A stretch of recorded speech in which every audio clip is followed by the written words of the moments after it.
I only intended to do just a calm, casual. It's my opener.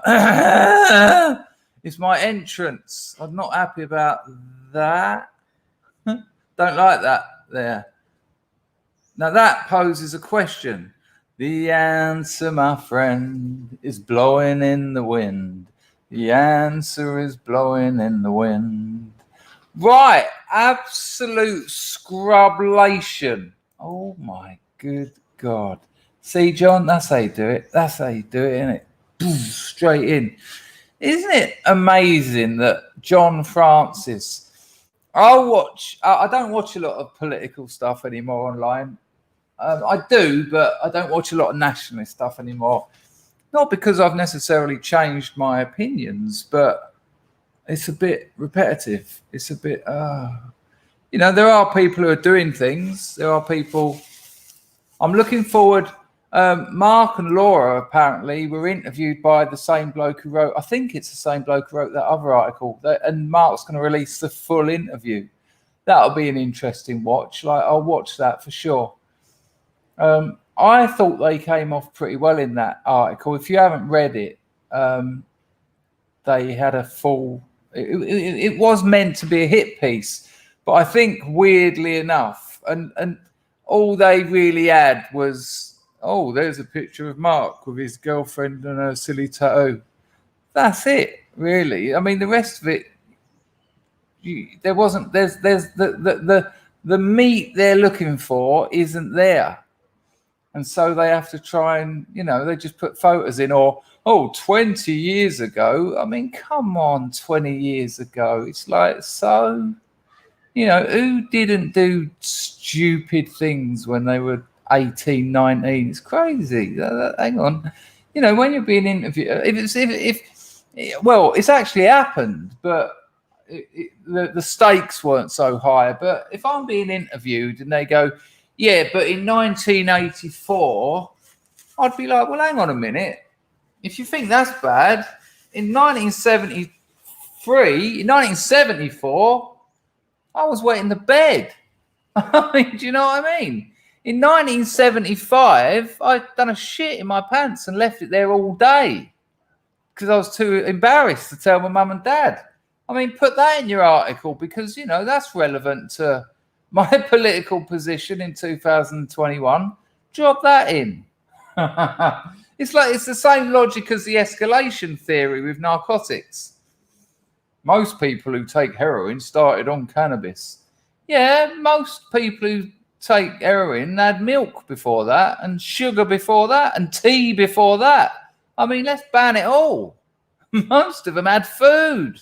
Actually, we've made this link. It's just ridiculous. But, good Lord, what do I expect? We're talking about the MSM here. See you later, MSM. I feel bad saying that without King Corona's little nudge I get every morning. Right, we've got some great people in. When we get a few more in, I've got a question to ask. Oh, exciting stuff. Yeah, the tension is unbearable. Right, hello, Gaff. How are you, mate? All right, Riggs. It's not a real badge. I'm a real lurker, and this is a real stream. It's a real badge. I'm a real lurker, and this is a real stream. Oh, you're talking to JP. I don't know what's going on there. Hello, Wolf. Are you all right, son? Yeah, when I go around someone's house, which as you get older doesn't happen so much, I'm going to talk a little bit about that because I had a dream. I won't bother going into the details of the dream, but it was me walking around my hometown. And I know not everyone. I know a lot of people in my hometown. And it's weird as you grow up. And, we live in a world where people move away, and I think that's quite sad. I am a culprit without a doubt. I'm an extreme version of the culprit.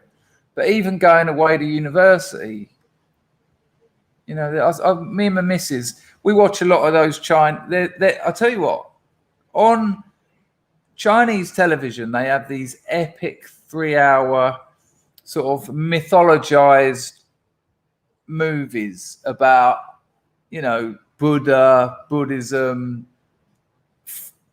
martial arts, and the money these things must cost. You know, they're incredible sceneries, actually quite beautiful cinematography as well.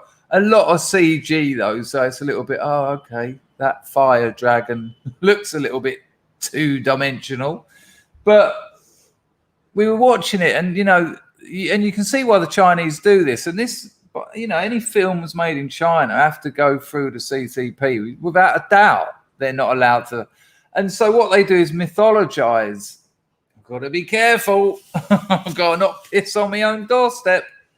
I've got those super chats in hand. Don't worry, people. Hello, Alan. How are you, son? They mythologize this kind of simple life of a Chinese village. All of these films do. They're all set in this kind of, I don't want to use the word again, but I'm going to have to, mythological kind of perfect, simple life of a house, growing your own food and family, mountains in the background, a stream at the end of the garden, you know, and it's amazing how much that appeals to people. You know, we live in like Blade Runner now. You know, if you go to any major city, it's just, apart from the fact that advertising has, you know, invaded public space totally. I mean, I know it's a bit of a tacky film, but what's it called? Oh my gosh, what's it called? What's the 1980s movie? It's the classic kind of sort of like apocalyptic future. It's not Mad Max. It's a bit more sinister. Oh God, I think it's one word. Robert De Niro's in it. He plays like a plumber or something. Can't believe I can't remember what the bloody film's called. It's a classic. Chrissy! Nice one, Chrissy. Muchos appreciated. And we've got a 10 CHF. Let the grift commence. Point to that. Nice one, 1B1S. I like it a lot. I think someone had it there. Brazil. Nice one, Lumi. So, yeah, a few other people got that. Nice, good. No, not bull in a China shop. But there's a moment in that. I mean, it's not great, but if I missed any super chats, forgive me. I got those two in. Chris's and 1B1S. I'm just checking, and then we're in. There's this bit in Brazil where he drives out of the city, out of the ghetto, out of the, you know, the sort of mess of contemporary life, the catastrophe of social creatures. I mean, what a ironic contradiction that you can get. No, it wasn't Car Wash. Great movie, though. What a contradiction that social beings can live in cities where you're literally rubbing shoulders with other people who you don't know. You know, look at the tube, look at the underground in all, you know, Japan, New York, England, and the hustle and bustle of the city, which used to be a place for politics. In the Greek city-state, that was the political area. And where there's no real distinction between the domestic and the political anymore, social beings live, you know, piled up next to each other, and they don't know their neighbours. They don't know the people who live next door to them. They might sort of go, they might just check. They might sort of go, hello, neighbour. They might go, hello, neighbour. But they don't know them. And yet, how do you put, I mean, I think London's officially about 11 million people, so it's probably about 16 mil. How do you put 16 million people in that smaller space? People, by which I mean animals who are social creatures, and yet they don't know the people who live next door to them. That's gone wrong. That's failed. That's failed. There's no way that works. I mean, one of the lovely things about Soho was its village aspect. You know, when you live in Soho, which I did for a long time, people are like, wow, it must be amazing, all those bars and all that. And Actually, the best thing about Soho is it's a village. Sunday morning, Saturday morning, they're the memories. They're the best memories I've got of Soho. I mean, there's a lot of drug taking and prostitution and madness, which they were great. They were great times. But what I miss is that Saturday morning, my little walk from Lexington Street to Frith Street to go to Bar Italia, and on the way, hello Chris, hello. So I'll tell you, what is it? So I'd say hello to Wei from the Taiwanese restaurant below me. Then it's hello to the chef of the French restaurant. Then it's the people down at, I can't remember the name of it. It's been so long. It's the cold meats place. There's a few of them in central London. Really nice. It's Spanish food. Someone will know. Anyway, and you're talking about 15 people, and some of them will come out of the shops and we'll have a chat. Then I'll go down and see Cassie, the girl I strangled to death. The girl I broke the umbrella on and the horsewhip on. Hello, love. And just incredible. Okay. No, there are tapas in there, yeah, but it's not called tapas. It's something and something. It's a very well known one, but there was one on my street, and I'd go down there and eat there all the time. And of course, and again, this is village life. When you're a regular, the price goes down. If you forget your money, no problem. I had a tab in so many places, not because I didn't have the money, I just forgot to take it. I think might be something in Wells. It's something like Fenchurch and Wells. It's not that. Someone will know. Bloody hell, John. Come on. We've done it.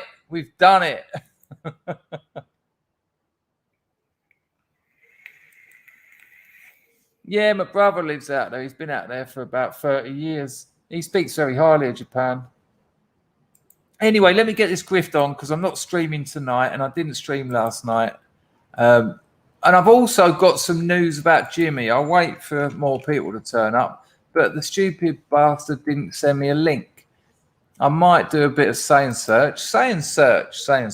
But I have got a few things lined up for you. Don't worry about that. I've got a little bit of stuff to show you. I'm completely obsessed with Tyson Fury. What a thing he's done for boxing. It was only the other week I was talking about boxing as just sort of taking a side. It's like it sort of went out of my life. Because it's just been so boring for years. I mean, even champions, Mayweather. Oh, Mayweather's won. It's like, okay.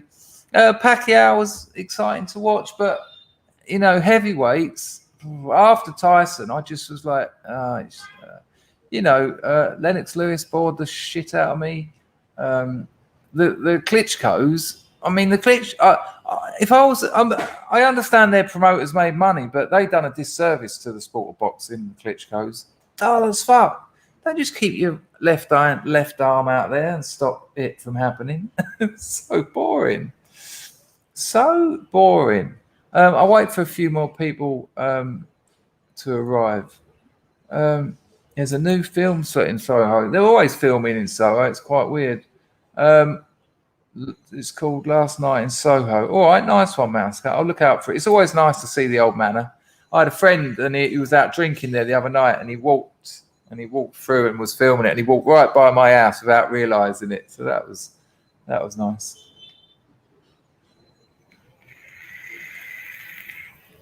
Right, where are we? That was taking a bit of time to upload. So yeah, and so I had this dream that I was back in Dartford. My browser is blocking Entropy's updates. Oh, I can't do anything about that because I don't understand what it even means. When we hit 95 or 100 people, I'll give you some information on seeing Jimmy, because Jimmy got a strike. You usually get a warning, then a strike, but they struck him right down, apparently for hate speech. Literally just the big one. No, it was coming anyway. I mean, this isn't you want to chat? Well, you don't just demand chat. You can't just say, I want to chat. How drunk are you? How stoned are you? And I'd like to invite you on my stream. Good Lord, it's all kicking off here this morning. Hit me up. What do you want from me? An email? I don't understand. Tell me what you want. I'll do it. If you want me to come on your stream, love to. I didn't even know you had a stream.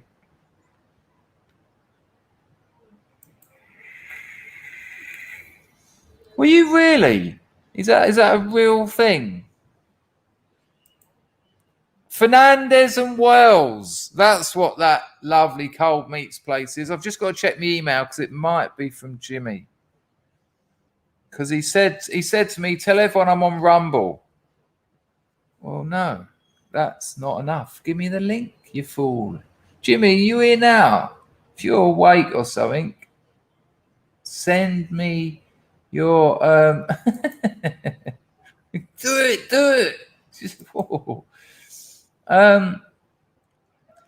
yeah, anyway, I just, it was just back in my hometown, and you know, all those people I grew up with, and you know, when I left home at 16, I left Dartford at 16, moved into my first place, and there's a lot of sacrifice there, you know, looking back. However, when I go back and I see the same people there and they've been there all their lives, and they sort of say to me, I wish I'd have done what you've done. I wish I'd have got out of this place. And, you know, I suppose there's pros and cons to every decision you make in life. And I suppose this is really life, isn't it? You know, they tell you this about drug use, but it actually works for life. You can do anything you want. You really can do anything you want. You've just got to be aware that you are going to have to. There's no way around it. You're going to have to deal with the consequences of your choices, and they, without fail, will be both positive. Without fail, will be both positive and negative. And before you make those decisions, you know, I suppose that's wisdom, isn't it? It's wisdom to be able to realistically evaluate the pros and cons of everything you do. Because as you know, look, as children, you don't do it at all. It's just an instant gratification. I want. In psychology, they call the baby and the toddler, really, up till about 3, king baby. The line Freud uses, His Majesty the baby. Because a baby just does nothing until it wants something, and then it goes, ah! And you might rock the pram. A couple of seconds, it thinks, it's all right, but that's not enough. I want more. Ah! And then you might feed it, and it's like, yeah, nice. Yeah, I'll shut up now. You know, it's like a spoiled king. And then a bit later, you feed it, you rock it. No, I've got plop in my pants. It's getting a little bit spicy down there. So, you know, and so as a baby and as a toddler, sorry about keep picking my nose. I'd like to tell you why, but I think it's just because I got, don't you dare start working now, you fuckers. Yeah. And then as toddlers, you start learning. A classic example that describes this. Nice one, Crusher Grape. Grift it up with dub, my friend. Grift it up with dub. That's much really appreciated. I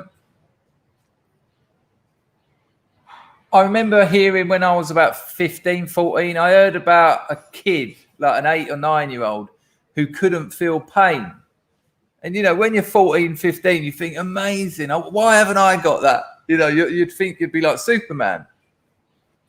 And, of course, it was my mother. My mother said to me, no. She said, when you're young and you touch that metal grate in front of the fire, it burns your hands. And it tells you not to do it again. So you learn the consequences of it. And that's basic. You know, I'm not teaching anyone anything there. But if you've got no pain, you're just going to hold on to that metal thing going, ha, ha, ha, ha, ha, while your hands are melting. And so as you develop, and it's not just physical pain, it's emotional pain, spiritual pain, if I may say. Thank you, Crusher Grape. you start learning about these things. You start thinking, well, hang on, if I do that. But again, I think it kind of defines youth. And I'm not talking about babies now or toddlers. I'm talking about, you know, teenagers.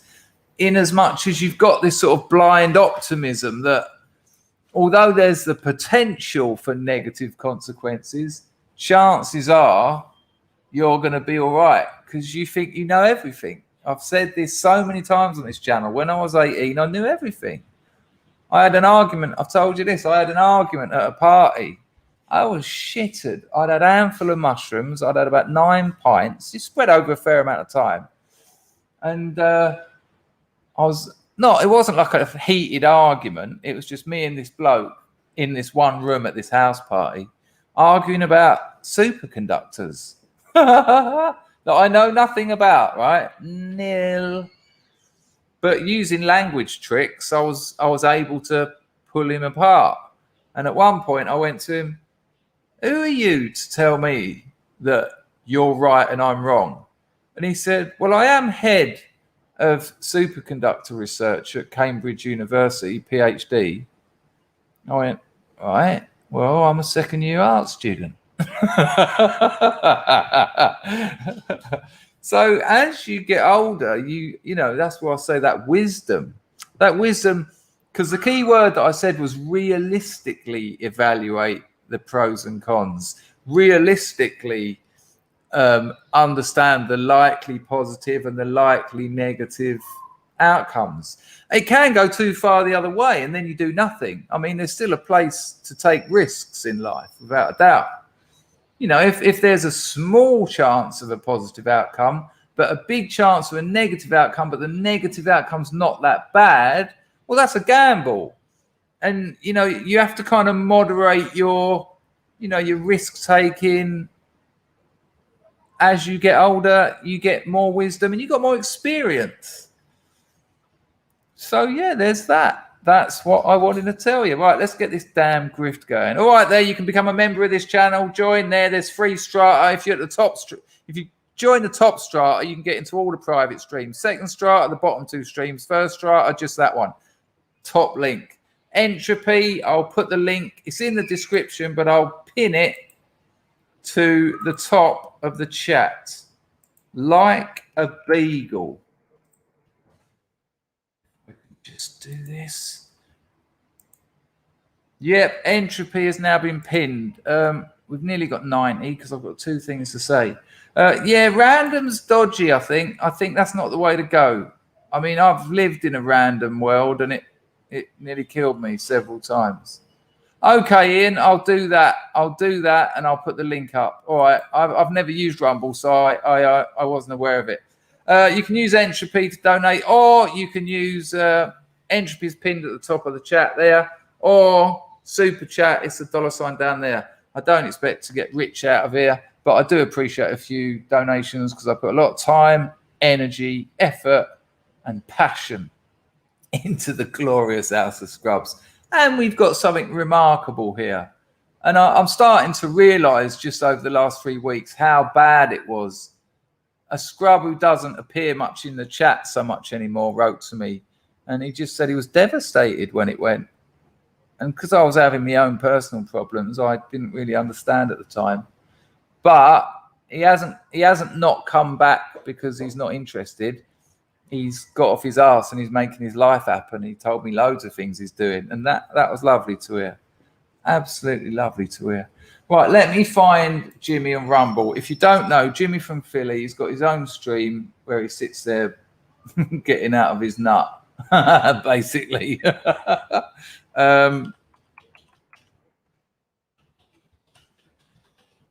But it's good fun. He's a good lad. Nice one, Graham Natras. I like it. Hello, Chris. Busy at the moment. Oh, that's a shame that you dropped a lady and you're going to have to go. All right, oh, nice one, Mr. Natras. I mean, it's Thursday, so whatever you're doing, you know, it's nearly the weekend. It's weekend eve. Have a good day, Mr. Natras. Nice one. It's a nice name, isn't it? I know I said it last time. Natras. I'd be having people on that all the time. Hello, Mr. Natras. No. It's Natras. Right, I've found Rumble. Now to find Jimmy. Oh my God. Rumble looks pretty based. Check it out. I just went to Rumble. Look at the first page. Check this out. It's daughter of JP. Everyone would tap. One in the chat if you wouldn't. One in the chat if you would not tap JP's daughter. Jordan Peterson's daughter. One if you wouldn't. Yeah, there's no ones there. Only the homo sensibles aren't going to be. Jimmy Philly. He told me he said it only took me about 3 hours to set up. I know the feeling. What's his channel called? What's his channel called, Ian?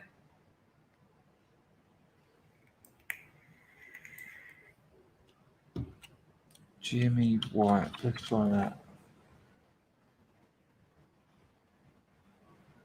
I can't find it, Ian. I can't find it. Oh, I'm looking for videos. Channels. There you go. Jimmy Philly. Oh, spelled it wrong.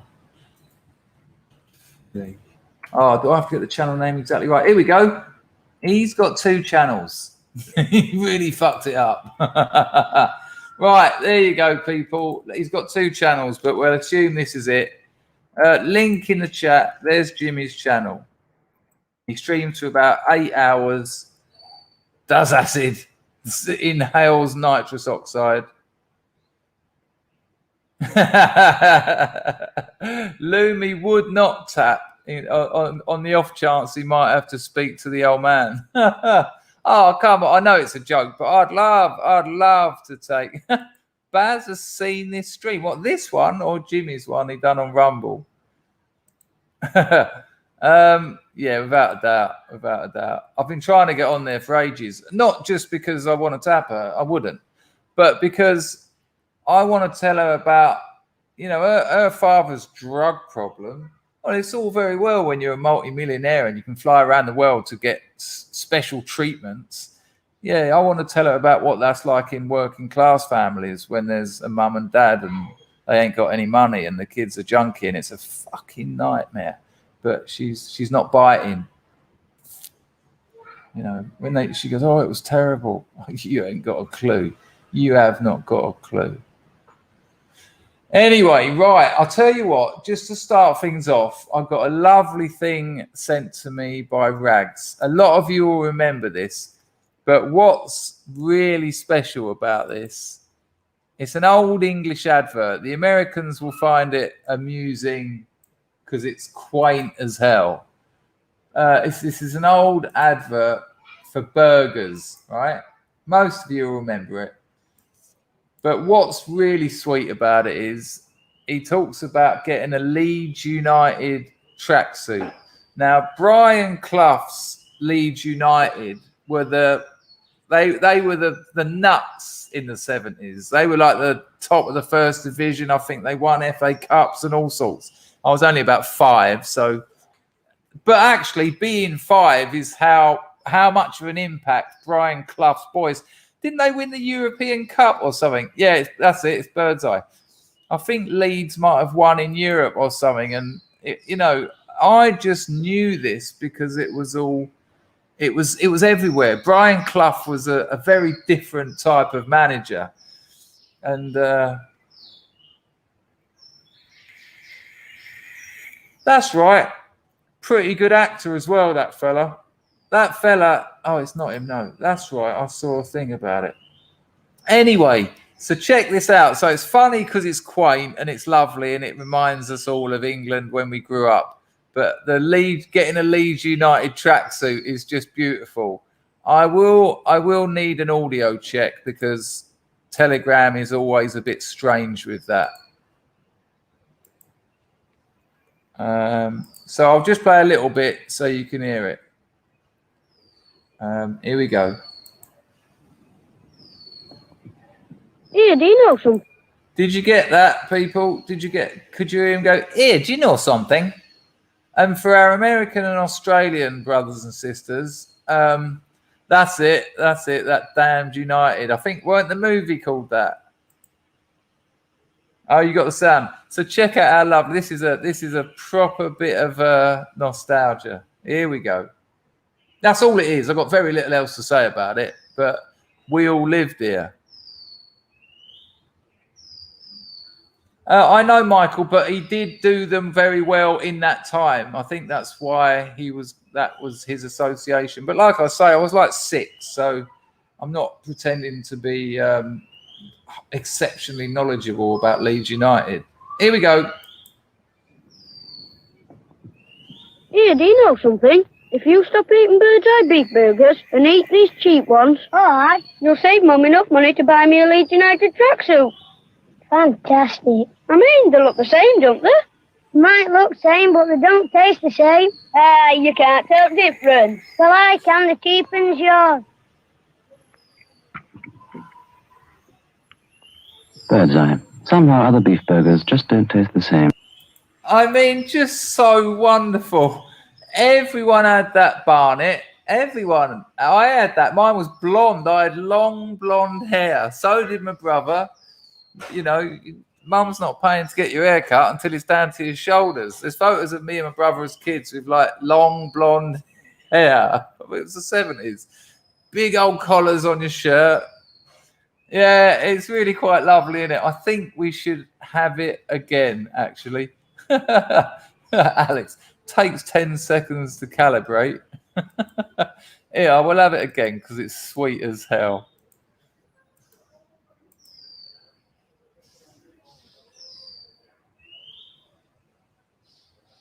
Oh, I just bought some stocks. They've come through. Here we go. Here, do you know something? If you stop eating bird's eye beef burgers and eat these cheap ones, alright, you'll save... 1 in the chat if you had that haircut. 1 in the chat if you had that haircut. it could be blonde. There you go.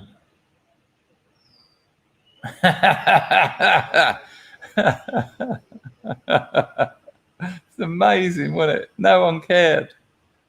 No one cared. Come on, it's just your kid's haircut. Amazing. Yeah, we'll let it roll. I mean, even his mate's got pretty much the same Barnet. Save Mum enough money to buy me a Leeds United tracksuit. Fantastic. I mean, they look the same, don't they? Might look same, but they don't taste the same. You can't tell the difference. And in these adverts, I think if I've got this right, they didn't get stage school kids, and you can tell that because they're not precocious little bastards. They're just kids they get off the street, and it's an absolute marketing works. It's an absolute bit of marketing genius because they're totally convincing. Difference. Well, I can. The keeping's yours. Bird's eye. Somehow other beef burgers just don't taste the same. It's really lovely. Really lovely. I thought you might enjoy that. Right, there's another little thing here, I think, if I remember rightly. No, we saw that. That's too long. Can't do that. This is interesting, but I can't remember why. Oh, yeah. Right, so this is another one from Rags, so you can thank Rags for this. This is, yeah, that's brilliant, isn't it? My achievement is yours. But here's the weird thing. I mean, give me a 1 in the chat if you disagree with what I'm about to say. When we were kids, my mum would buy Kellogg's cornflakes. She would buy Bird's Eye burgers. My mum bought brand names because we sat in front of the telly for 10 years solid. But when I used to go around rich people's houses, well, by rich, I mean middle class. You know, if they had more than 2 bedrooms, I consider them rich. They didn't have brand names. They had like clear boxes that they'd go to like Macros and fill them up. That's why they were rich. They understood being a bit frugal, where working class people spunk their money and weirdly, because the kids who that advert is directed at, without a doubt, the kids are like, no, mum, get Bird's Eye, you know, because they've got this Leeds United tracksuit link. You know, it's good, it's cool, it's the best. You know, they don't want Blidnod burgers. So all the working class people wasted money on brand names, and middle class people didn't. So it's very interesting. No, of course, it's not everyone, but there's definitely a tendency. I'm getting work emails. Sorry, people. Let me just have a look at these. Make sure they're not. We're all right. We're all right. Hang on. Let me just tell him I'm streaming.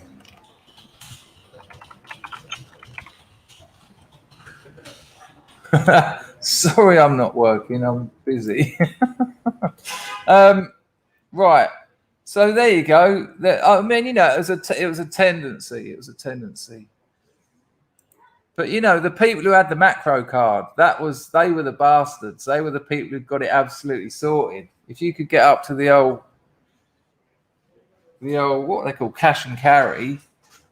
I ended up getting a contact with a macro card, and I used to sell stuff at school. You know, you could touch the goat skull. Touch the goat skull for 2p was my first ever business. Yeah, mate, I was making about 30p a day when I was about 4 years old. But then it was sherbet dib dabs at school. I put my rucksack on my front, opened it up, stuffed with sherbet dib dabs. I was paying about 3p a packet, and I was selling them for 10p. All day long, they'd fly out my bag. I was making about £1 a day, clear profit. Yeah. Oh, yeah. Just for transparency, I like to keep people involved. I actually bought some stocks that aren't an index. I will show you. I will show you who I bought. Where is it? Oh, I thought I did. I thought they just told me they've come through. I bought this lot. Sane Group. SANNE. They're company admin processors. The ticker, if you're interested, get a pen. Get a pen. Yes, just Sean. But every day, you know, every day. Which is, you know, when you at the time I was getting 50p a week pocket money. So to make that a day, clear profit, and then be able to invest in more.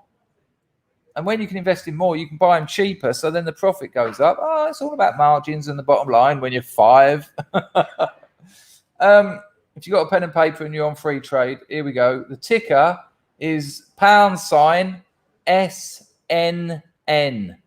So I just want to tell you what I'm doing with free trade so you know. I bought, that's an individual stock, sort of. It's a group, but I don't think it's actually an index per se. Okay. Right, so this is quite funny. It's a bit like football chat, but if you don't know, Newcastle United Football Club are now the biggest club in England. They've been bought by Saudis or something like that, Israelis. Anyway, here's the you'll see what happens. So when you're thinking, what's this about? You'll see the kicker, as it were.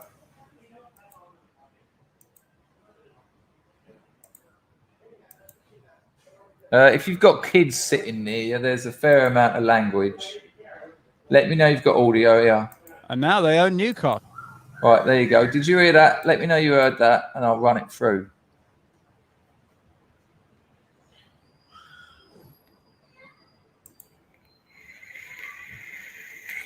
Yeah, it's shocking, isn't it? Absolutely shocking. Okay, you got that. Nice one. All right, so check this out. It's very funny, but you'll think, why is he playing this? But there's a little bit that's very funny. Here we go. And now they own Newcastle. Look at that. They do. Saudis. That's tough, isn't it? Steve Bruce. Lose the first few games, you get fucking beheaded.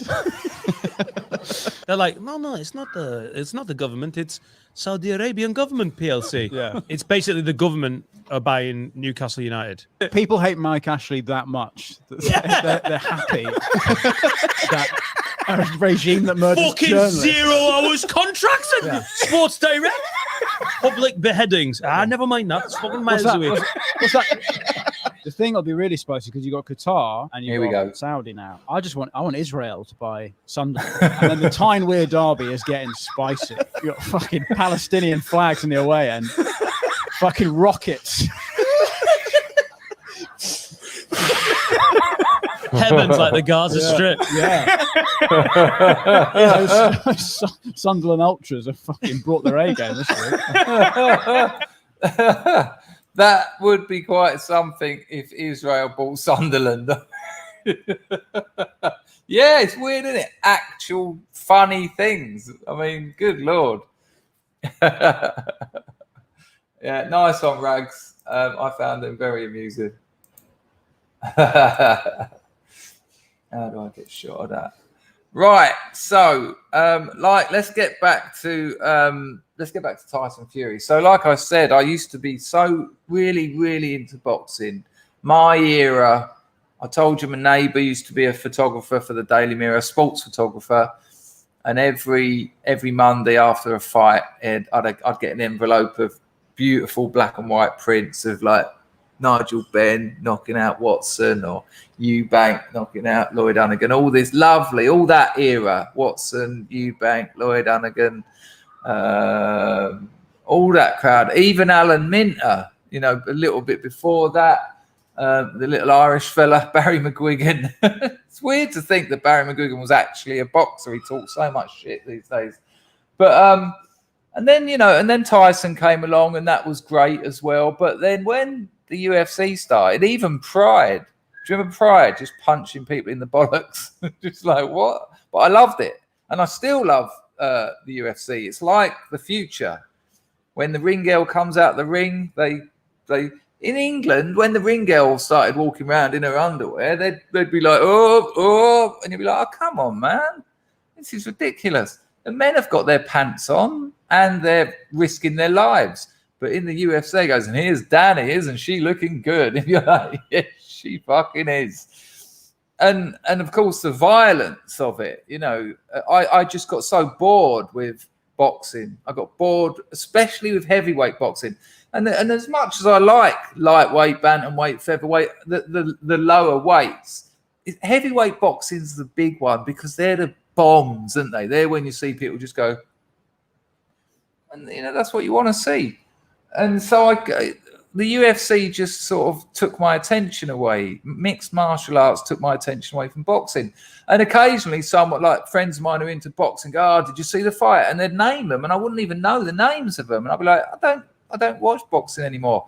And occasionally when I would stay up till 3 a.m. or whatever on like a weekday, and I'd sit there and it would be like 9 rounds of just holding each other. And then one person got a lucky one in. It was like, God.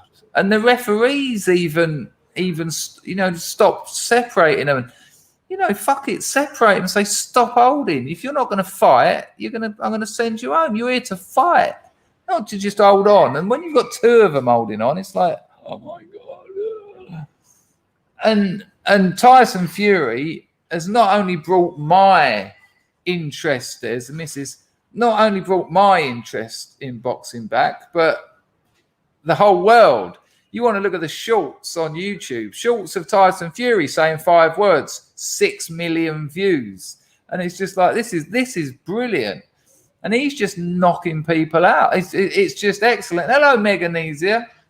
Nice to see you. This lad here sent me Calzaghe. I mean, that was all great as well. And his old man and all that. You all right, darling? It's raining. Do you need me to bring the washing in? Sure.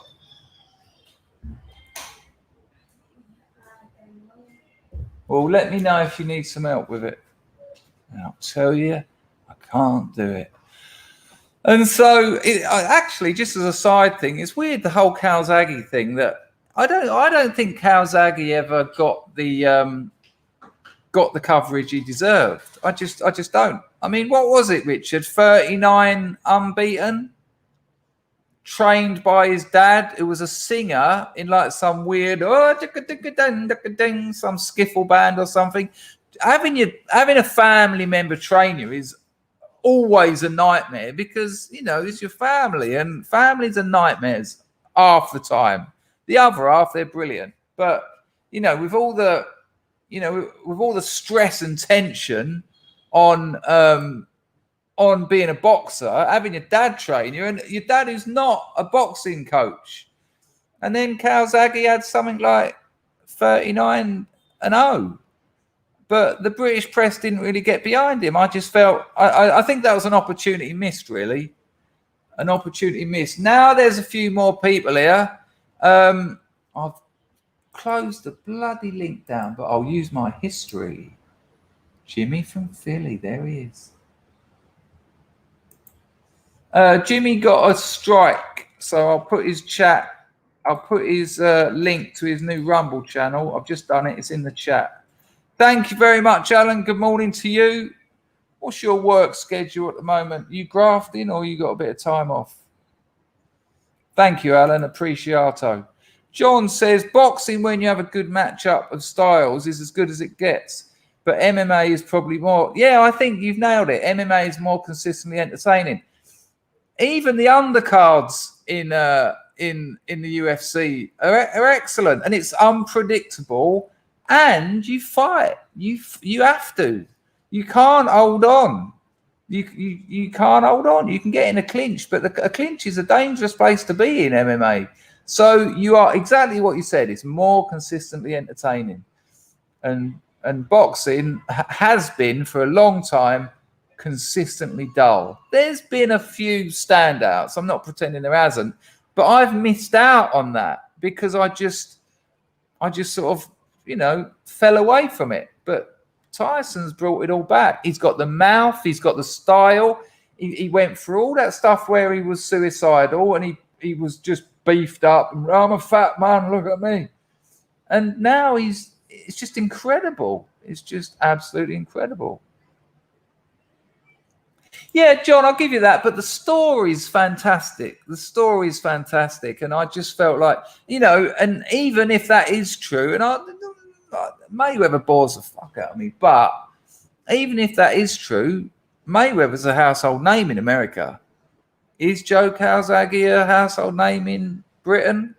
No. I don't know why they didn't. I don't know why they didn't sort of get on it. It's a strange one. Right, now there's 111 people here. At the end of yesterday's stream, JC put 40 quid into Entropy. And I was like, oh, you saved the grift. Nice one, JC. After the stream, I thought, I don't know who that is. Who was that? Are you here today? Give us another one. That's not my point. My point is, I'd like to thank you, but I was yesterday. At first, I thought it was dual citizen, but then I thought, but he hasn't been here. So who? If you don't want to come forward, of course, that's your choice, and I understand that. But I was like, nice one, JC, and I thought, I don't know who it is. Do you think so? Do you think so, Richard? Do you really think that's it? It was Jesus, was it? Okay. Well, it's not the first time he's helped me out. Do you really think that, Richard?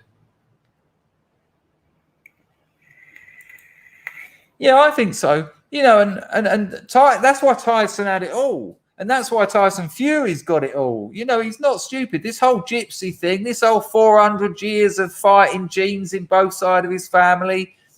And I know it all comes across as quite natural and honest, but without a doubt, his promoters are saying, mention gypsies in every press conference. Make sure you say Gypsy King in every press conference 5 times. If you're interviewed, Gypsy King, mention your father, mention your grandfather, mention bare knuckle boxing, mention that in your community, being a fighter is the, you'll marry the hottest bird if, and he does. And it's great because you want that.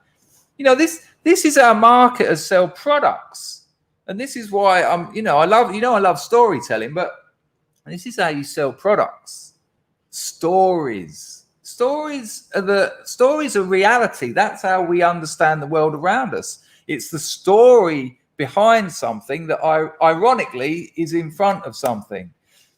How does a bloke with dreadlocks and a guitar end up a multimillionaire selling some chili sauce when there's about another 50 chili sauces on the market?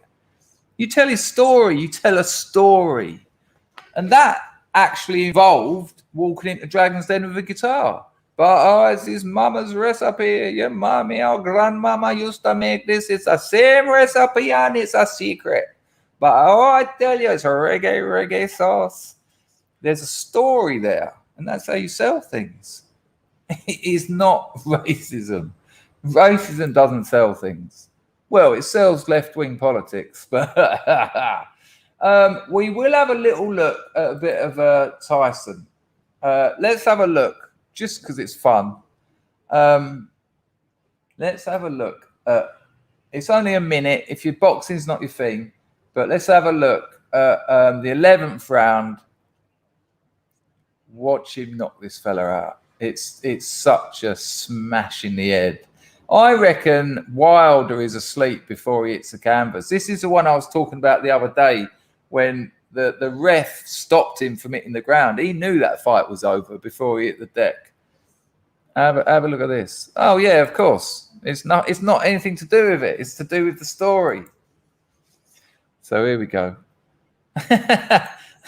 Well, and Garlic Grill, I agree with you, and that's my point. You sell the story. You can sell anything if you've got a decent story with it. Right, here we go.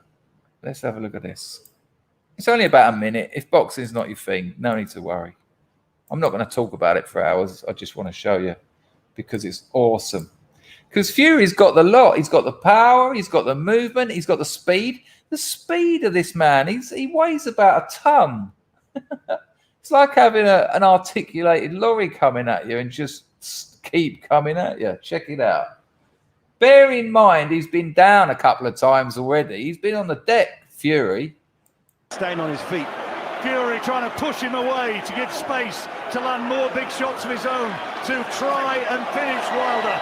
How on earth is Deontay Wilder staying upright? There was a super left hook that went to the body there, and Fury's just hurt him again with an uppercut. It could be all over now.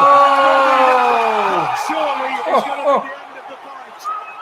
Check it. Celebrating. Oh! And someone turned the lights out. And Fury in the 11th round Oh! gets the stoppage he Good night. craves. Sensational fight, brilliant ending. and he done the off Wilder. He just went. He said, "I've had enough." He went to his dressing room. Fury, we're walking in Vegas. I reckon Wilder quits boxing now. I reckon he's done. Who's he going to fight? Who wants to fight him? Why would you? I mean, if Anthony Joshua steps up for that fight, who's just lost to Usyk, what is this? Like runners up fight? Imagine trying to give it the big one in a runners up fight at the press conference. Here we have Wilder and Usyk, two losers. John, I pretty much have. When I first found that video, it only had 7 views. It's now on about 2.5 mil. I do remember Butterball. Yes, I do remember Butterball. I don't think Usyk does very well against Fury, though. I think that's a different class. That's it, Butterbean. That's the fella. It's a weird one, isn't it, though? That here we have 2 of the greatest losers of modern boxing.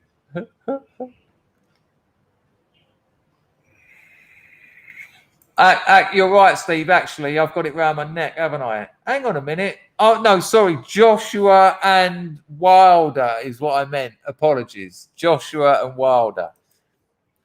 Here we have 2 losers, the greatest losers in boxing. If people don't know who we're talking about with Butterbean, I'll show you. Say and search. A very weird character. A very weird character. I want to find a really badly matched one. He's just so funny to look at. Yeah, we've got top 10 Butterbean knockouts. There's me saying I won't go on about boxing. We won't watch all of them, though, because it's like 5 mins. But we'll watch a couple of Butterbean's knockouts. I mean, he's gassed by the second minute. It's not the second round. He's out of breath.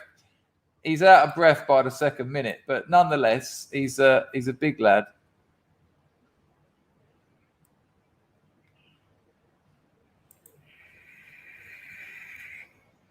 I don't think either of those fighters pose a problem to Tyson Fury. No, not a chance. No way. No way. If any of those fights come up, Richard, I will be putting £100 on Fury, and I bet the odds will be ridiculous. It'll be something like 3-1 on. Anyway, yes, I know. I think, wasn't he in Pride? I think he was part of the original MMA stuff. Butterbean and Fury both living proof you can be fit and fat. Yeah, that's a fair point. I don't know about Butterbean so much. I don't know a lot about Butterbean, to be honest with you. I've seen him huge lump of lard in the ring. But Tyson Fury, without a doubt, carries loads of fat. I mean, he had love handles hanging over his shorts, and he wasn't gassed at all. He wasn't gassed. 11th round. He was after he got knocked down, and the ref said, "Can you walk there and back?" He done a little trot. He wasn't like he trotted in the 11th round. 2 rounds on a bag, and I can't do a little trot. Let's have a look. Hello, Ozmeister. What's it like out there in Myanmar today? Yeah, no, I've watched Tyson's knockouts. They're furious, but they're for boxing fans. This is just entertaining because Butterbean's an anomaly. Here we go. Let's watch a couple of these. Stand up high. That's a big if. If you haven't already guessed, the massive blob of lard with no air is Butterbean. It could be both of them in this photo, though, but the one you can see his face. And I think that... There you go. There it is. Oh, that's about it. I mean, that's about it.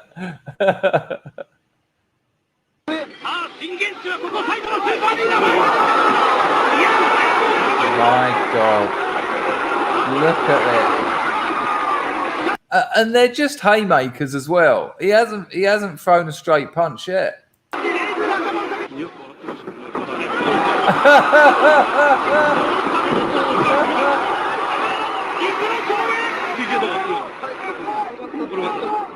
don't want to see them rolling around on the floor, to be honest with you.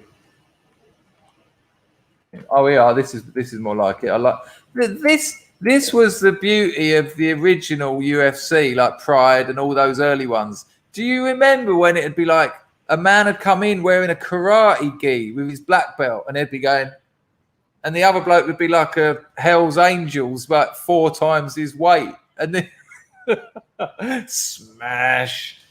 They were quite amazing times. And do you remember the media was going mad about it? This is barbaric. This is never going to get sanctioned, blah, blah, blah. Now one of the biggest sporting successes of the generation.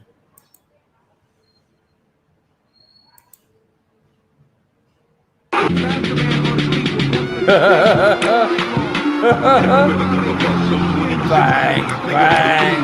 See you later. Butterbean. Just wait and see. Boom.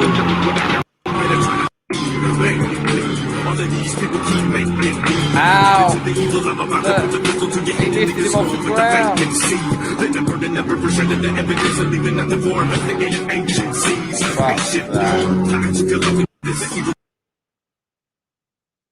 With the devil mean the tail soon might make a nation so much for the reason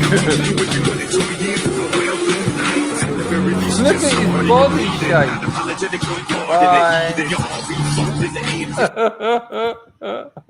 He's very much like Big Daddy. You're right. You're absolutely right. I've never thought about that before.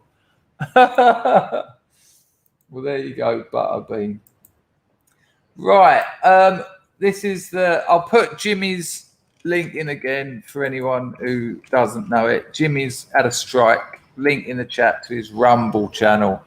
He was getting so stressed yesterday. He didn't realise that entropy doesn't work on its own. And then he tried OBS, which doesn't work on its own. You need a platform for it. Anyway, he finally got on Rumble. Links in the chat. Have I missed anything? Is the person who donated 40 quid here today, JC it was called. I realised I didn't know who it was. King Corona sharing with us his pornography selections. Right, here we go. It's kind of weird, isn't it? This will be the last unboxing. We've hit the hour mark. The grift has been absolutely appalling. I'm gonna just refresh entropy because that isn't looking how it should. What is my browser? What is this browser like? I'm on Chrome.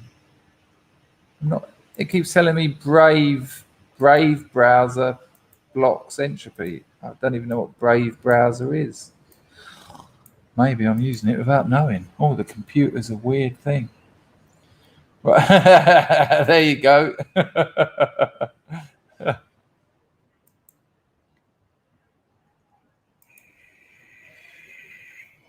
Are you still obsessed with all of that? Are you still obsessed with all of that, Richard? You still following the I don't know what we'd call that. Petty gangsters, stroke real gangsters, little hoo-ha. Maybe you should make a video about it, Richard. Maybe you should do some research. So here we go. Here's 1 minute of Tyson Fury talking to addressing, should I say, Anthony Joshua. Check it.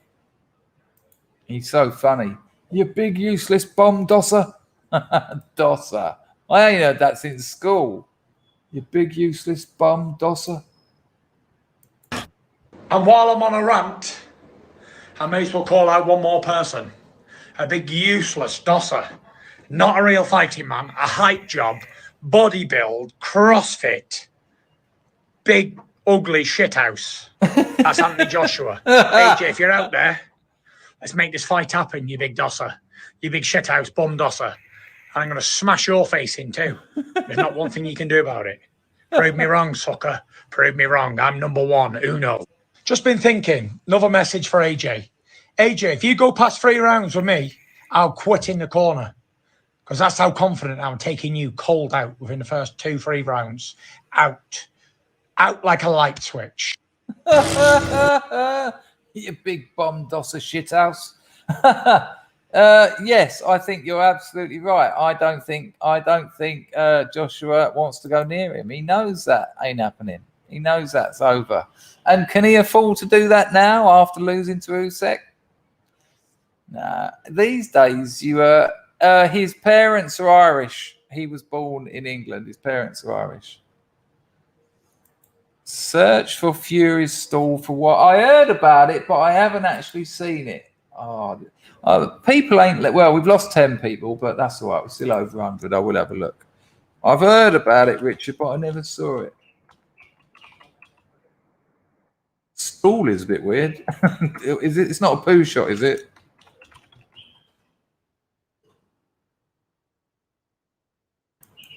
I've just seen it. This looks excellent. Check it, you big bum dosser shithouse. So this geezer's going to tell us a little bit about it, but I have just seen it. How do I get to... I think he'll probably start talking about it straight away. Let's hope so. So this was, I'm assuming, before the fight. What's good, YouTube? It's your boy, Uber. Look at it. Look at the seat up here. It's got Big Dosser written on it and a picture of Deontay Wilder's face. So every time he sat down, let me see if I can find a picture of it instead. That'll be better.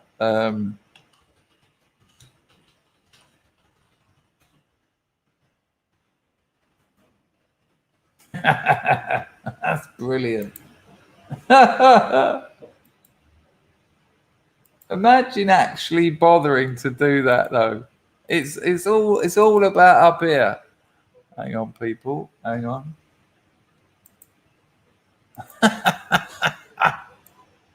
That's an incredible move. Right, here we go, look.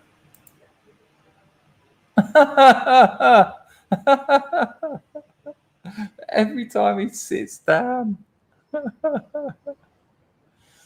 That's brilliant. It's absolutely superb.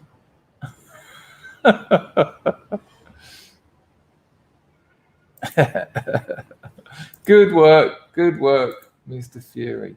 Right, interesting little video for you here. Arthur C. Clarke, who's a great quote of Arthur C. Clarke's. Let me see if I can get it right. Any sufficiently advanced technology is indistinguishable from magic. Isn't that good? Any sufficiently advanced technology is indistinguishable from magic. I like that a lot. I've used that. The reason I know that is I've used it in marketing. If you're trying to sell something that's new tech, it's a great quote, because then you can sell them on the magic. It's a kind of magic.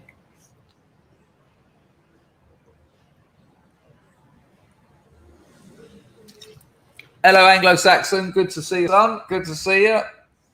I've got half of that beef that I cooked frozen. I saved it for my missus because she does like that braised beef. It's not the only beef she likes, to be honest with you. This is quite something. Hang on. So this is Arthur C. Clarke, and this blows my mind about science fiction writers, because look, I know this is an obvious thing to say. I'm not. Hey, watch out, people! I'm about to tell you something. But you know, from Orwell, Orwell's 1984, Huxley's Brave New World, the classics, but all science fiction writers, Doc Smith, a lot of them. What makes them amazing is they nail the future. That's their skill.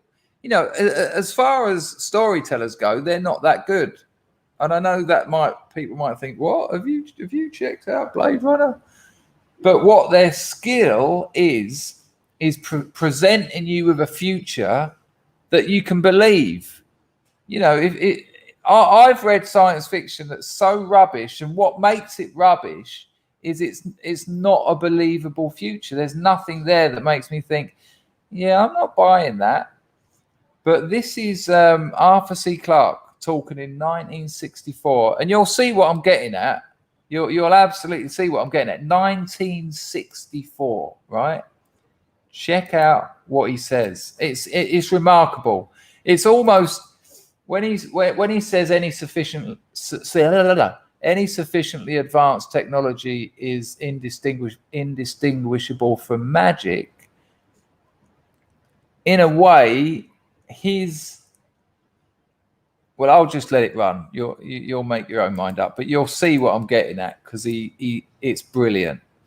And the things that make me really the things that impress me in life are the things that I have no ability in.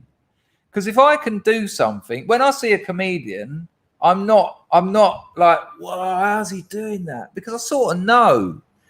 You know, there's things that I can sort of understand, but maths blows my mind because I just rubbish at it. I just don't understand it.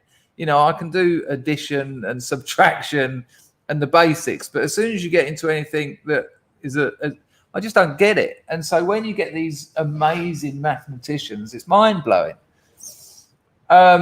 This blows my mind that he guessed this in 1964, and he nails it. He absolutely nails it. Check it. But what about the city of the day after tomorrow? Say the year 2000. I think it will be completely different. In fact, it may not even exist at all. Oh, I'm not thinking of the atom bomb and the next Stone Age. I'm thinking of the incredible breakthrough which has been made possible by developments in communications, particularly the transistor and, above all, the communications satellite. These things will make possible a world in which we can be in instant contact with each other, wherever we may be, where we can contact our friends anywhere on Earth, even if we don't know their actual physical location. It will be possible in that bit. I mean, he's just told you about the internet there. He's just predicted the internet and kind of nailed the time as well. But it's that bit. You'll be in instant communication with anyone on the planet, but it's that without actually knowing where they are. Because any fool could probably think, well, we've now got telephones. You know, there'll become a time when everyone's got one. Okay. But it's knowing that it's not about location, because he's predicted there an internet. He's predicted a network of communication. So you don't need to know where they are. You don't have to ring a number that is locked to a location, because we're all in a net. Rather, we were all in Annette Jenkins at school, I can tell you that. Sorry, darling. I hope you turned out all right. But that, knowing that there's no need to know where they are, that for me, that's what really made it. But I'll take it back a bit so that the flow isn't ruined. Continue, young Arthur. Don't know their actual physical location. It will be possible in that age, perhaps only 50 years from now, for a man to conduct his business from Tahiti or Bali just as well as he could from London. And again, this is what I do. My company has got people in at the moment today, 4 different locations. Yeah, working remotely for the same business. 5. 3 different continents, working for the same business. And he nailed that. He's nailed the internet. He's nailed remote working. It's incredible. Absolutely, this blows my mind, because I don't have any skills of this type whatsoever. I write about the past. These people write about the future. What an amazing skill! And he says it with such confidence. His secret base in Cambodia. Continue, Arthur. In fact, if it proves worthwhile, almost any executive skill, any administrative skill, even any physical skill, could be made independent of distance. I'm perfectly serious when I suggest that one day we may have brain surgeons in Edinburgh operating on patients in New Zealand. When that time comes, the whole world will have shrunk to a point, and the traditional role of the city as a meeting place for man would have ceased to make any sense. In fact, men will no longer commute. They will communicate. They won't have to travel for business anymore. They'll only travel for pleasure. I only hope that when that day comes and when the city is abolished, the whole world isn't turned into one giant suburb. It's absolutely, there's so much in that 1.5 minutes of chat there. Oh, hang on, he's still talking. I mean, the city, traveling to the city to work, you look at footage from when that was spoken, and you've got thousands of men with bowler hats, briefcases and umbrellas commuting to the city. But that's ended. Cities now are ghettos. They're slowly becoming ghettoized. You think of London, you know, there's a few nice places. Soho's nice because it's a leisure centre rather than a place of work. And Hampstead, you know, has got some nice bits, and, you know, Primrose Hill. Literally, we're talking about 2 or 3 roads. But it's becoming a ghetto because it's becoming redundant. The city as a centre of commerce is becoming redundant, and it's becoming obsolete. And that's why it's becoming a ghetto. That's why they're becoming ghettos. People with money, this is the mad thing. We all know about this. People with money are leaving cities. They're getting out of them. And this was happening years ago. You know, the old weekend pad in the country. As soon as you finish your week's work, yeah, see ya. This place is hell. But that's not required anymore. The bloke that used to do that, well, yeah, Anglo, and you're right. However, not in the middle of the city necessarily, because of of not communications, but transportation. Hello, Chris. How are you, son? Good to see you. Hope you're well. I had a dream about the Happy Valley last night. Hope you're all right, son. Good to see you. So, yeah. Hello, Brad.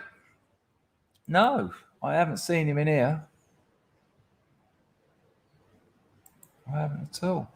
Yeah, no, I've seen that. If no one's seen that, it's definitely worth a watch.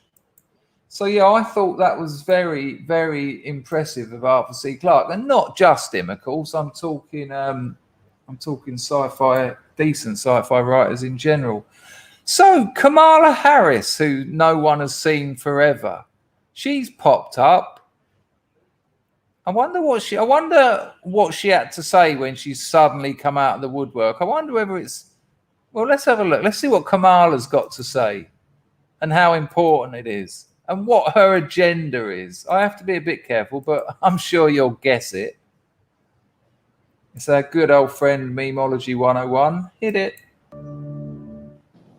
Since 1934, every October, the United States has recognized the voyage of the European explorers who first landed on the shores of the Americas.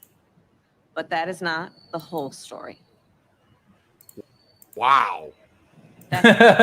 So great. Okay, that's not the old story. So you're going to tell us about the native Indians and what they were getting up to, and that they didn't have wheels or things, or they hadn't domesticated horses or anything like that, and they were scalping people, including women and children, not just to kill them, of course, but to torture them. And they were stealing land from each other because that's the actual history. Or are you just going to, I don't know, smash white people over the head or something? Let's see. Let's find out the truth, because if that's not the old story, now we're going to get it. I'm convinced we're going to get the old story here. And also, sorry to interrupt again, just check out the glee with which she says this. You know, she loves this. She loves this because she's oppressed. She's oppressed the vice president of the United States. How can you still have that bitterness when you're the VP? How can you? Anyway, check out the glee. That has never been the whole story. Wow. Those explorers ushered in a wave of devastation for tribal nations, perpetrating violence, stealing land. Yeah, I just want to point out it was like Disney World before Columbus arrived. It was paradise. It was like the cover of the Jehovah's Witness magazine Watchtower. It was just a land of beauty and peace, tranquility. It should have been called the Ununited States of Tranquility, until that rotten European arrived and dared turn it into the greatest nation this planet's ever known. And spreading disease. Can you imagine saying that about any other people?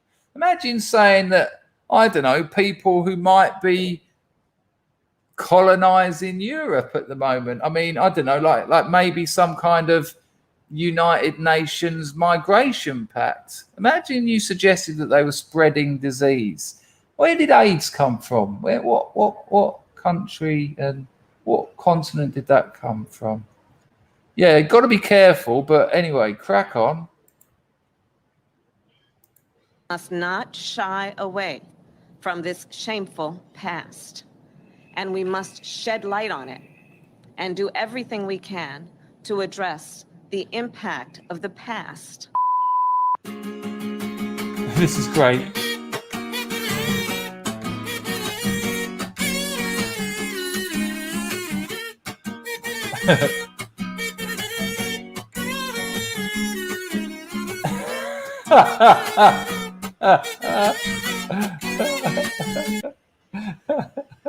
No shits given. Amazing, absolutely amazing. They talk about the truth, the full story, but you won't get that. You won't get that. There's this, yeah, without a doubt, she is. I haven't seen her talk about anything in like, what, 2 or 3 months? They came here. When she said we need to talk about the past and its effect on the present. Yeah, you live in the United States of America. That's what happened. Yeah, that's what happened.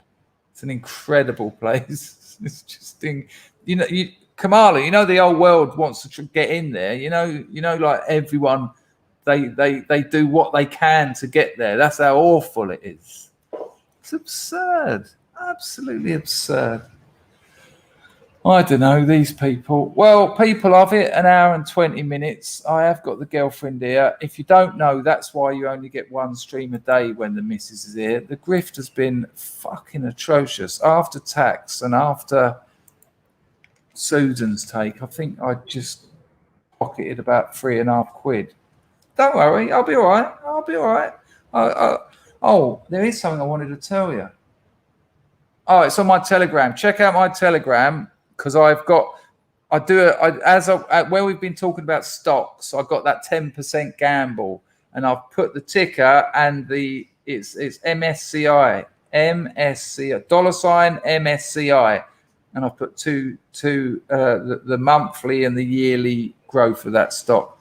Go forth and bang, young sir. I don't want to get into it too much, but it's hard work sometimes keeping up with a young lady. She's very demanding, and it's a dirty job that someone's got to do it. So I will do that. Thank you, King Corona. That's enough. What I mean is that counts, not that's enough. People, I will no doubt see you tomorrow. If you're not subscribed to my Substack, you really should. I might get some time later to finish my latest story. It's an absolute cracker. I'll put the link in the description. It's also in there. It's free. I will never monetize my Substack. There's 12 stories already in the archive, and I'm about 3 hours work from finishing my latest one. So that will be going out. Because my girlfriend's here, I don't really like writing, because I say to her, I only need 2 hours, and then 6 hours later I'm still doing it. But Don, it's like a writing platform. But there's not just autobiographical work like mine over there. Autobiographical fiction.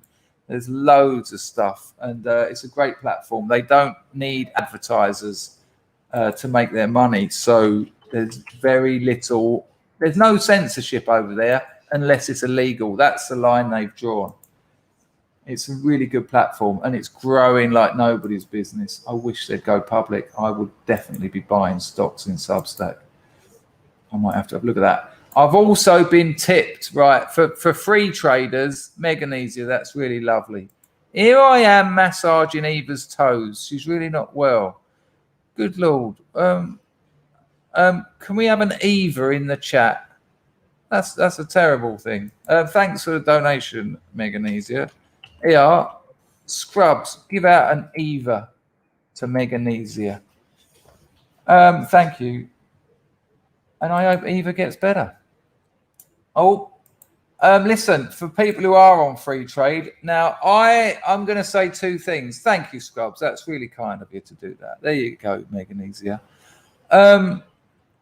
I know I say indexes all the way, and if you want to do that $7.50 a month thing for free meal in 17 years, it's indexes.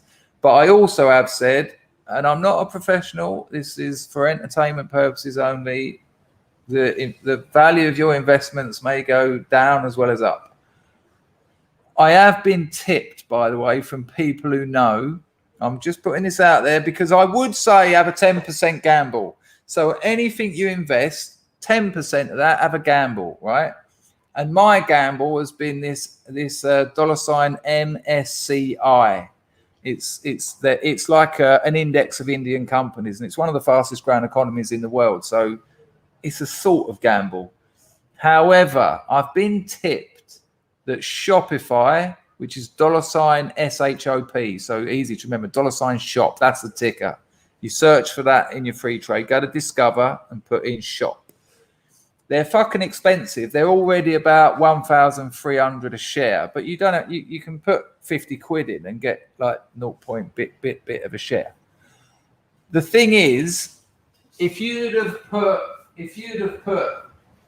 something like $1,000 on Shopify 5 years ago, you'd have had something ridiculous like 20 grand now. However, the people that have told me have said Shopify have nowhere near reached their peak. They're still growing. Shopify is a platform, an internet platform that you can build a shop around. Zencar is one that you might be familiar with. There's a couple of other ones, but Shopify is smashing it. They've made loads of links there with other similar organizations to boost their fundamental structure. And people are saying it's a real good one. So I just thought I'd put that out there. If you are investing on free trade and you are having a 10% gamble, today's gamble, I would suggest Shopify. And there you go. That's my... Oh, okay, Sean, I've never tried. But yesterday I went to Shopify and I put in 150 and it came up 0.78, blah, blah, blah. But I didn't buy it because the market weren't open and it was going down. And so I thought, when that happens, I'll wait for the market to come open and it might have gone down a bit more, so I get it at a better price. But I didn't press buy. But that's interesting. If you can't, I can't, which has just fucked me for buying Shopify because I haven't got £1,300 to buy a share. I'll check it. I'll check that. But if you can't, I doubt I can. I haven't got the Plus account. I'm on the basic $3 a month. Nice one, Al. Glad you enjoyed that. Glad everyone enjoyed that. Well, assuming you did. Oh, you need a Plus account to buy fractions, do you? Okay. Yeah, it's about £9 a month though, isn't it? That's interesting. Maybe I have got a Plus account then. It's a tax break for me anyway. I charge it on the business. Why not? All right, people, it's been an absolute pleasure. I'm sorry you're not getting 2 a day, but I hope you can understand why. It's always a pleasure to see you all. And look, it's Friday tomorrow, and that's wonderful. And it's Thursday today. How exceptional is that? I hope you enjoyed your Thursday delicious excellence. Nice one, John. If everyone done that, we'd be laughing, wouldn't we? It'd be 5 hours a day. Nice one, John. Thank you all. Hello, Telford. Nice to see you, man. Mumford has just done me up. I've got the old an error occurred. Hang on. There you go. There you go. Right, we'll try again. Hopefully. I still haven't managed to talk to old Mumford. Cheers, John. I still haven't managed to talk to him. Last time I spoke to him, he was pissed out of his head on a birthday cocktail. And in Thailand, much like Cambodia, when you order a cocktail, they just go vodka, Cointreau, gin, orange juice. And if you tell them it's your birthday, it's the same, but without the orange juice. You know, it's just petrol. And he was like one eye, pontoon eyes, one stuck while the other twisted. And I'm not. What's up, Plastic African? Send me an email and I'll come on your channel. Sorry, Tom. It's got to go. And while he was sort of talking to me, going, I don't know, he looked at some girl and he went, "Whose are those bare boobs you've got there?" I was cracking up. And then he had a bottle of Katom, which is AKA Kratom, liquid Kratom. And I said, "You sure you should be mixing Kratom and alcohol? I don't know about those two." And I haven't seen him since, so he might be dead, but you know. But there you go. It's Ball. It's Bally G, Baz. It's Bally G.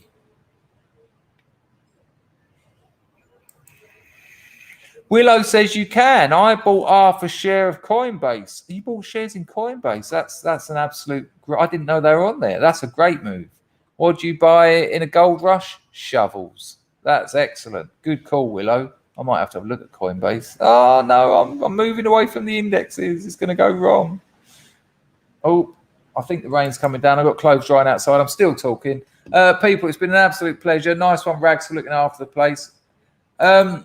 Katom has been made legal again in Thailand. They eat it out here as well. It's a leaf. It's a leaf that you can either process into a powder or just chew the leaves.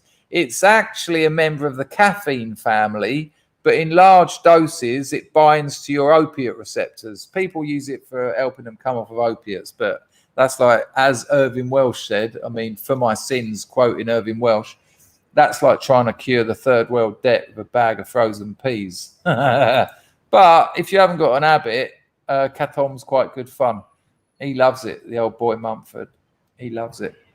I mean, it's better than doing a cold water extraction on some OTC codeine. People, it's been a pleasure. Look after yourself. Sign up to my Substack like a beagle, and I'll see you tomorrow morning. If the missus goes out or something later, I'll see if I can get a stream in, but it's unlikely because we love spending time together. Ta-da! Bosh!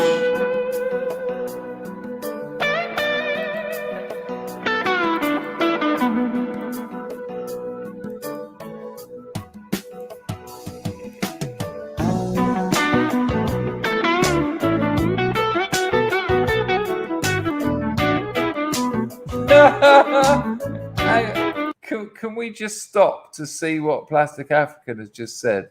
All right, son. Take care.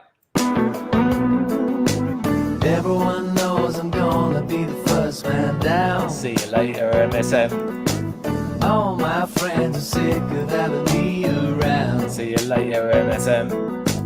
Nobody wants to give a buddy one last break. See you later, MSM. Can't go on, I've taken all a man can take care, Planet X. Life is a curse, it only gets worse in the world, don't watch you drown. Investor! You're on that one, aren't you, Gaffney? Do it to your mates. It catches on like herpes. Down underwater, gonna make my grave. No, you should have the glory, John, but there's nothing there. But it is playing up a bit today. I'm looking now. But I've just refreshed it. No. Oh, yeah, hang on. Hang on a minute. Hang on.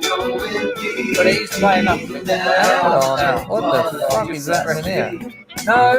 Oh, yeah, hang on. This is hang on a minute. Don't worry, people. Zeitgeist, I've just seen that. Sorry, people, this is a calamity. This is an absolute farce at the end. I get high to justify the mess I'm in. People get mad and people get sad, but at least they have a cause. I struggle to feel emotion I can really trust. All right, massive apologies. John Francis dropped in some dollars and euros. He said, hello, sweetheart. How are you? Hello, sweetheart. Hey, you okay? Which is absolutely disgusting because I've got a photograph of me and my missus on my WhatsApp account, and I get people write to me saying, hello, beautiful, want a cyber? Oh, because they think it's her account, not mine. But also, Zeitgeist, bless him, has dropped 50 big ones. Thank you, Zeitgeist. He says this. Been lurking a bit lately, but appreciate the wonderful energy levels recently. Unfortunately, Friday means back to work for me.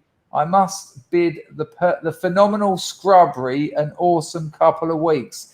Thank you, Zeitgeist. I'm sorry that I missed that earlier, but I had to refresh my entropy to see those. So we've just got more viewers. That's incredible. It went from 52 up to 64. Incredible. Zeitgeist, so sorry I missed that. And John, so sorry that I missed that as well. You've absolutely saved the day there, Zeitgeist and John. Nice one, people. Height. And sorry that you're off to work for a couple of weeks, but as I always say, better to be complaining about work you've got than work you haven't. Nice one for the grift. Ball Mumford, you may continue. So I get high to justify the mess. Jimmy, I shared the link to your Rumble account about 5 times. There was 120 people here earlier, and I shared it then, so they should know. Good work for getting that sorted. It ain't easy, is it?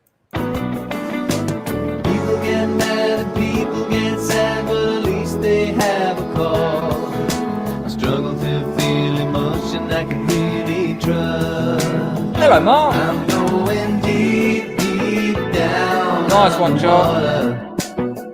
Gonna make my grave underneath the wave. I'm going deep, deep. It's always best in the arse, Sal. Cheers, guys. Thanks for that, mate.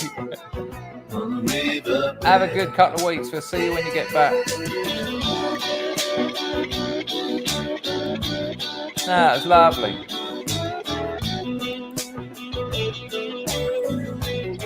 I have to say, Zeitgeist, he drops big ones quite frequently.